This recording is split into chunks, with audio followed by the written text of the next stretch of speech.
A red Ferrari, a summer day, a great Hawaiian shirt.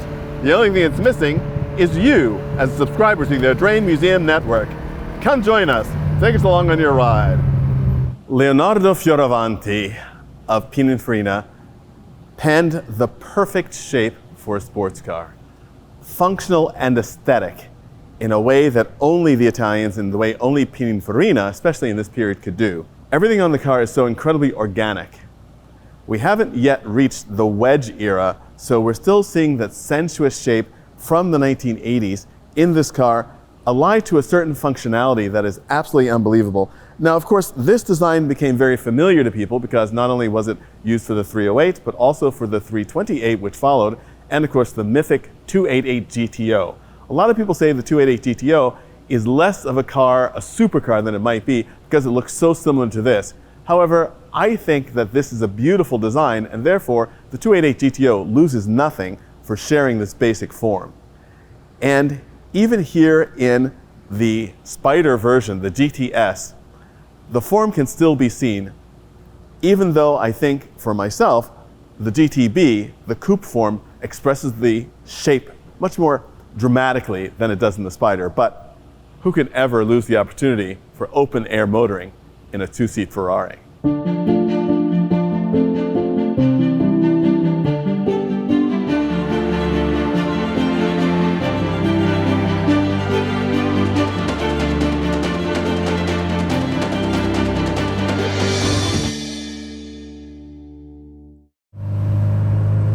Summertime driving in a Ferrari.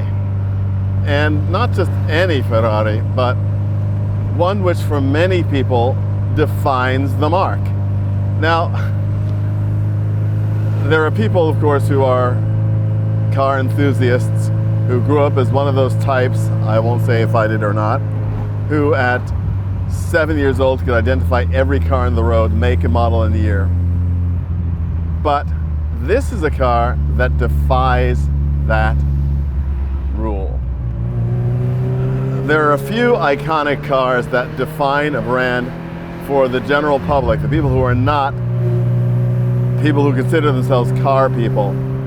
For Aston Martin, of course, it's the DB4 Vantage, or DB5, that Sean Connery drove in Goldfinger. For Alfa Romeo, it was the Spider that Dustin Hoffman drove in The Graduate. And for Ferrari, for millions of people, the first time they were really aware of it was in the TV show Magnum PI. And Tom Selleck, as Thomas Magnum, drove his friend Robin Masters' 308 GTS. And the vision of a sexy red open-top car in a tropical paradise was just burned into people's imaginations. People who knew nothing about Ferrari as race cars just knew that it was the sexiest thing they'd ever seen, and they just imagined the lifestyle that went along with it. Well, the Ferrari 308 is also one of those cars that helped to define the mark, especially here in the US, because they seem to be everywhere in a way that modern Ferraris are not, which is very interesting, of course, because they sell many more Ferraris today than they did in 1985 when this car was new. But especially here in the US, when there weren't the 12-cylinder cars sold here due to emissions issues and crash issues that Enzo Ferrari didn't want to deal with, the 308 was the standard bearer for the brand. And I owned one of my favorite cars actually ever, a 308 GT4. This car's predecessor, a very different car, but with the same V8 engine. Actually, not exactly the same V8 engine, because this car has a quattro valvole engine, 4 valves per cylinder version of the engine. And the 308 GT4, which was a 2+2, and just could never get the respect that it deserved for that. When that great Ferrari V8 engine was put into what many would consider a proper two-seater, whether in the coupe or berlinetta or here in the open-top Spider, it was when the model came to really define what Ferrari is all about. And that was pretty controversial as well. Not as much as the V6 Dino, but of course when the 308 GT4 was first introduced, it was introduced as a Dino, not as a Ferrari. And there were still those people that thought Ferraris only have 12 cylinders. A V8 is not a Ferrari. Well, of course, what is a Ferrari is a Ferrari engine, a chassis, a spirit. Whether it's a four-cylinder racing Mondial from the 1950s or this V8 Ferrari Spider, there is a spirit of the brand that suffuses this car and defies people to define it by what it doesn't have. This car too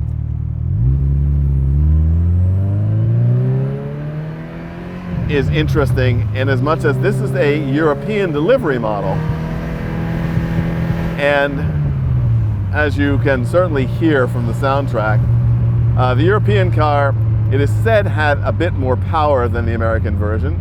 That's not actually been confirmed, but it certainly had less restrictive headers and therefore makes a glorious sound that some of the US cars cannot match. But there are some things which are very particular about the 308, even in its GT4 guise with a longer wheelbase, which I personally think actually contributes to superior handling in many circumstances. But you do have the offset driving position, which takes some getting used to, but not that much. And of course you've got the glorious traditional gated shifter, just the right size steering wheels. Just after this, steering wheels started to get much smaller, and I'm not a big fan of that. I love the handy sides of this. The rim is just wide enough so you get a good purchase on it, and you don't need the giant wheels of yesteryear because the car responds to the helm really quickly. And there's also something, although I, again, prefer the berlinetta to the Spider simply from a design perspective, because I think that the closed roof just completes the shape better than it does on the open car. But there is a lot to be said for the soundtrack. It is glorious, and much like many American V8s, although this is a very different sound from a typical American V8, it still has that wonderful mid-range vibration that just goes through your chest, or in this case, goes through your back, since this is a mid-engine car. And as a mid-engine car as well, it also feels very securely planted on the front. You get none of that lightness that you can get out of a lot of mid-engine cars. The turning is immediate. The throttle responds at once.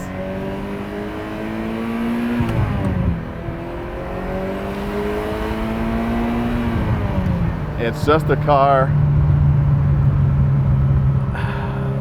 I've said this before, and I will say it again.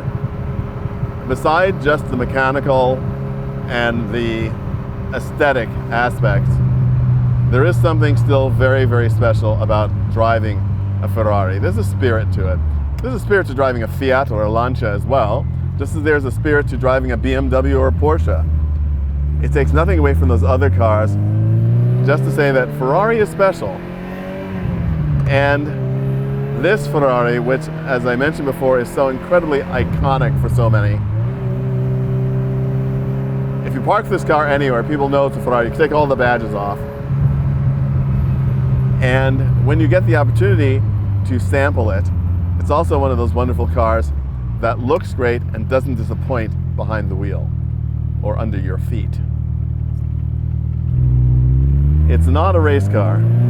It's not meant to be a race car.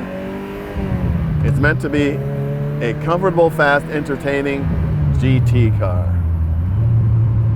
The view through the windshield is wonderful, very traditional. Seeing the fenders arch up over the front wheels, the instruments right in front of you, a very simple cabin, very comfortable seats as well. This is a car that just gives immense and immediate pleasure. It's no wonder that Thomas Magnum had so much fun dashing around Oahu in his friend's car. And what a generous friend. I said before that it's amazing that this car just says Ferrari to so many people, and they seem to be everywhere when they were new, despite the fact that they only made and sold globally 12,000 of these, which is a lot by Ferrari standards, but certainly not by today's standards. So when you saw one of these, you knew you were seeing something special, whether it's at the golf course, the beach, a country club, or in front of a fancy restaurant. You knew this is for a very special and select life. And it just gives you that feeling. One of the other things which is great about this car is that it feels so modern. Now granted, 1985 is not that far away, but it's also not that close. And when you think about how usable a collector car can be, I think they don't get much more usable than this. Great for an afternoon's drive, a weekend away, and I won't say that this actually qualifies for my cross-country category, but I could certainly drive for hours in this car across state lines with great pleasure. It might surprise a lot of people how eagerly this engine revs. The 4-valve engine, which is, with its incredibly improved breathing, really was quite different in character than that of the earlier 2-valve engine, which is still quite wonderful and delightful. But this one has much more of a sort of sporty immediacy, and you can hear it in this Euro example, and certainly feel it when you press the throttle.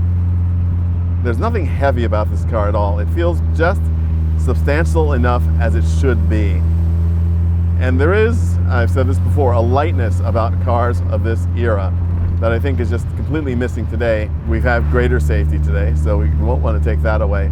But it's why I'm glad I have a choice of driving something that gives me a glimpse into another age of driving that's so incredibly enjoyable and usable on the roads today. I'm glad to be out here on a bright, sunny, hot day in one of my prized rain spooner Hawaiian shirts, enjoying a 308 GTS. Life is good.